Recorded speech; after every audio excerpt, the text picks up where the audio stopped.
welcome to Vizyon's 7th Digital CEO and Leaders Summit. Today we are joined by a leader who knows to move the world forward, Vittorio Zagaia from Galata Logistics. Welcome, Vittorio. How are you doing? Thank you very well. Thank you very much. Very well. We are following day by day the developments in the world, and we are trying to simply adjust ourselves. How do you maintain a business model in this fast-paced world, global challenges? How do you prepare your company for that, and how do you keep your sustainability? Well, in today's world, we definitely need to be very resilient and versatile. And needless to say, even in our industry, which is international transport and logistics, technology is getting more and more involved, and we need to adapt ourselves to be more digital. Definitely, AI is going to be valid in our industry as well, because today it's no longer about quantity, it's about quality.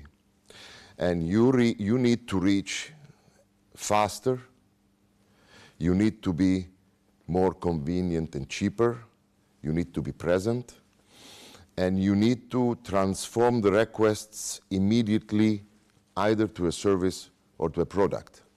Needless to say, environmental sustainability, by our industry point of view, is getting more and more under a big microscope, because we need to be greener for the environment, for our future, for our kids, for our world, in briefly.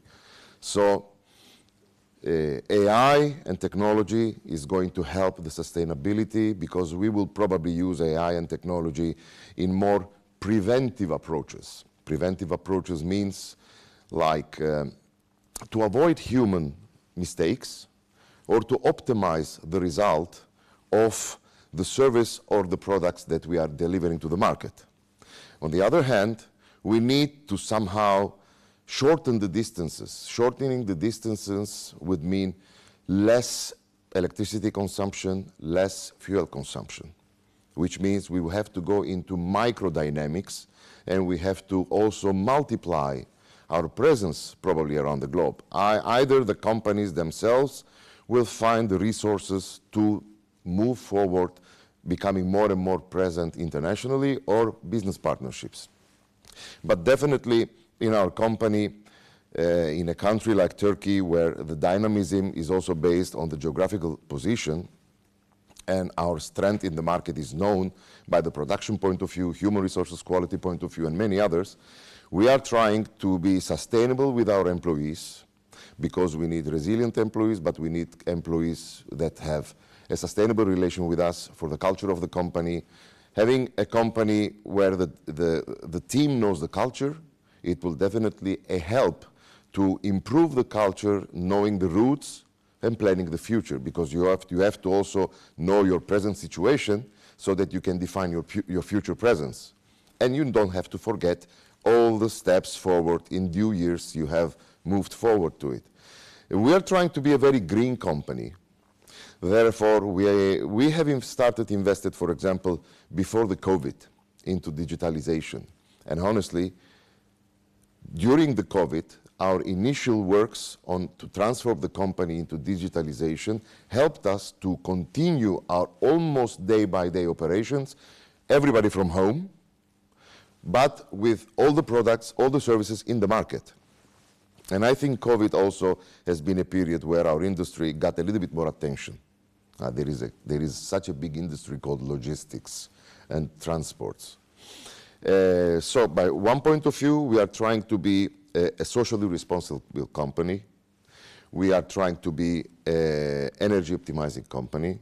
We are trying to have a proper memorandum about our day-by-day operations, and where we can improve, where we have to invest, or where we have to stop doing it, because the way we are doing it, it's not benefiting neither us nor our customers. But we are also having little touches like environment, animals, kids. So we try to be a 300%, 360% definitely a social responsible company, if I may have answered your question. Of course. As you know, the theme of our summit is the next. Yeah. So we're asking our leaders, what do you think is next in your industry? Wow.